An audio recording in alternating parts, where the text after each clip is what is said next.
As summer draws near, its warmth promising to dry up those muddied tracks of spring, a sense of longing fills the air. For some, like myself, the forest serves as a bit of a sanctuary, an escape from the chaos of urban life.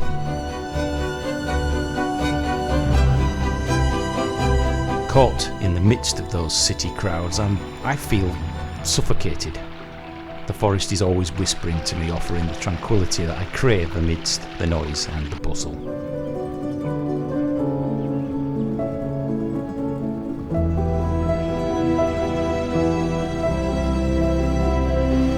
But I can't help feeling and wonder if I'm actually fleeing from the city's demands or whether I'm chasing after something more elusive.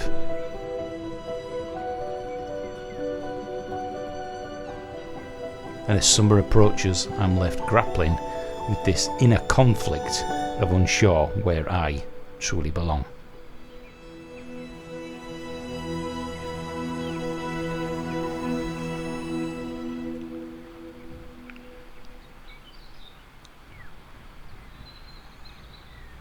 I've talked on the channel about me feeling like I'm running away from something, like I'm trying to escape.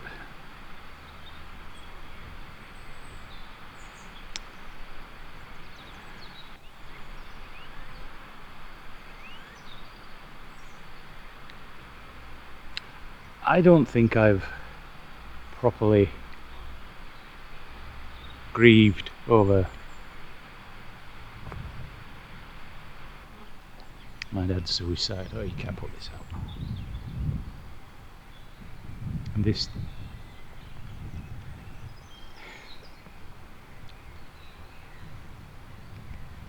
feeling of escape for me, I think, is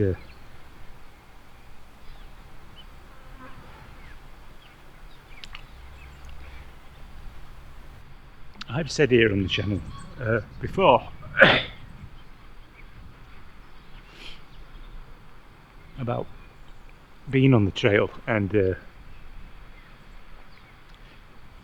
talking about when a feather drops, it means somebody on the other side is thinking about you, or it's a sign of your guardian angel.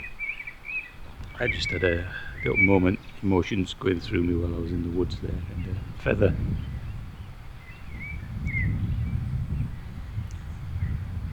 dropped into my hands. And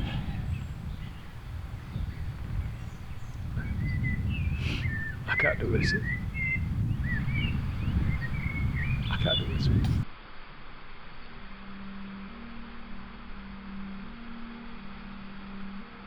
Hello and welcome to the Yorkshire Dales. Yes, I'm back up in the Yorkshire Dales. It's Bank Holiday Easter weekend, so I want to say, first of all of you have an absolutely fantastic Easter. I hope you have a great break. I was going to buy somebody an Easter egg. Well, my mum actually. I was going to buy an Easter egg. But have you noticed none of the Easter eggs now say Easter on the boxes?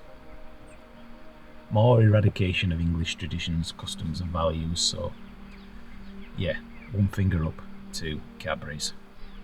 But anyway, I'm in the Yorkshire Dales.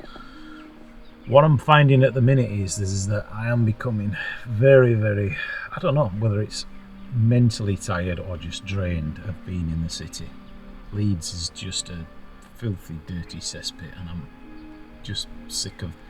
I don't recognise my own town anymore, let's put it that way. There's such a longing that when I'm in the city, I just can't wait for the weekend. I can't wait to get away anywhere in the van and just be away from people in general, which is such an oxymoron, because sometimes I feel like it'd be great to come away with a girlfriend or a dog or somebody, just to get away and share some of these experiences with. Now, I've got friends from the mountain biking background, which incidentally, as you know, I don't do anymore, and I'm not missing. I do miss sometimes that camaraderie that came with the mountain biking, but there is, for me, something about being out in the Dales, or especially in the forest or the woods alone. There's something just about it that I find very calming. It's like the forest is calling me, if that makes sense. Those of you who love the great outdoors will know what I'm talking about. there is such a longing. Now I stayed out in the van last night, and as you can probably tell, I didn't sleep again. So it's at least one moment when I wake up bolt upright, like there's a panic going on. I don't know why, whether it's like I don't know where I am or what I'm doing. I don't know. I stayed in Boroughbridge last night, which was a beautiful place, a Roman town. So yeah, the sleeping, even after all this time, still hasn't got any better. But anyway, so I'm sat in the car park, just chilling out. I've just had some breakfast and something to eat, and we should be go down into Hackfall Woods, and there's a beautiful robin on the wall there. That's got to be a sign, looking straight at me. Let's get down to the woods and have a look, and I'll maybe give you a little bit of a talk about what actually are these woods, because they are quite beautiful. I'm so tired. Well, the joys of van life.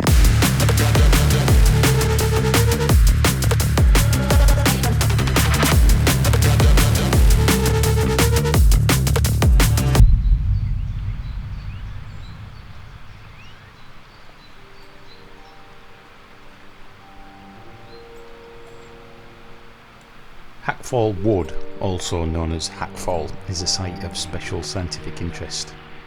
It's 44,000 hectares that lies just northeast of the village of Grewelthorpe, I think that's how they pronounce it, in North Yorkshire.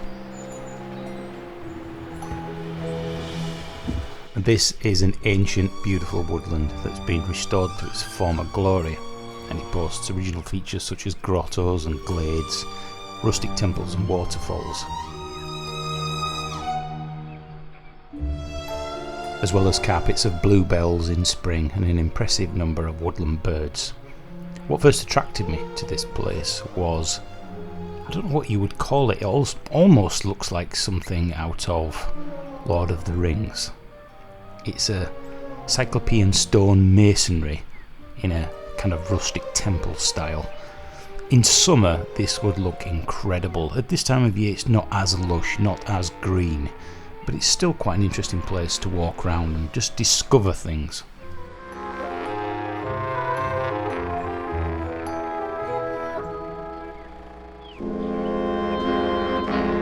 One of the features I saw on YouTube was a water spout or a fountain, and you had to pump it about 12 times and it would shoot water into the air. I almost had a hernia trying to get this to work, so whether it's broken or it's only switched on at certain times of year, I'm not sure, but it's a shame.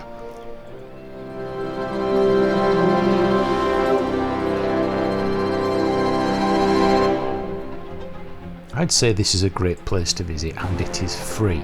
Now what I want to warn you is that if you park in the main car park, there are only about 15 car spaces.